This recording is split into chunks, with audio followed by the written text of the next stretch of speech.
यसरी हजुरहरूले घरमै अन्डा राइस बनाएर कहिले ट्राई गर्नुभएको छ? Hello everyone, welcome to my cooking blog. आज चाहिँ म बनाउँदैछु एकदमै मिठो अनि हेल्दी अन्डा राइस। हजुरहरूले एकचोटि यसरी नै अन्डा राइस बनाएर ट्राई गर्नुभयो भने हजुरहरूले रेस्टुरेन्टको खानालाई भुल्नुहुनेछ। सबैभन्दा सुरुमा चाहिँ मैले 2वटा अमलेट बनाएँ अनि एउटा चाहिँ अलिक मसलेदार बनाएँ भने एउटालाई चाहिँ सिम्पल बनाएँ। त्यस पछाडि त्यही प्यानमा तोरीको तेल हालेँ, जिरा हालेँ, जिरा हालेर प्याज हालेँ, प्याजलाई पनि राम्रोसँग फ्राई गरिसकेँ।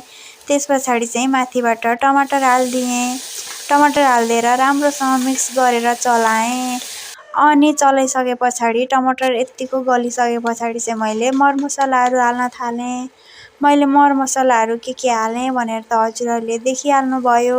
अनि मैले अमलेटमा पनि नुन हालेको थिएँ, त्यही भएर चर्को हुन्छ भनेर नुन चाहिँ एकदमै कम हालेको छु।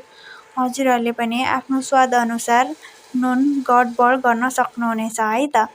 अनि मैले चाहिँ यो एकजनाको लागि मात्र बनाएको भएर एकदमै थोरै बनाएको छु। हजुरहरू परिवारमा कतिजना हुनुहुन्छ त्यही अनुसारको क्वान्टिटीलाई घटाउन बढाउन पनि सक्नुहुनेछ है त। त्यस पछाडि अन्डालाई राम्रोसँग मैले पाक्न दिएँ। पाकिसके पछाडि चाहिँ माथिबाट बासमती चामललाई पनि हालिदिएँ। बासमती चामल हालिसके पछाडि थोरै पानी हालेँ, राम्रोसँग त्यसलाई मिक्स गरेँ अनि छोपेर पाक्नको लागि छोडिदिएँ। अनि 5 मिनट पछाडि हेर्दाखेरि चाहिँ मेरो अन्डा राइस यस्तो देखिएको थियो। हेर्दाखेरि पनि एकदमै राम्रो अनि खाँदाखेरि पनि एकदमै धेरै टेस्टी थियो। हजुरहरू पनि एकचोटि घरमै अन्डा राइस बनाएर ट्राई गर्नुहोस् है त। यो एकदमै धेरै हेल्दी पनि हुन्छ अनि टेस्टी पनि हुन्छ। Thanks for watching everyone, keep loving.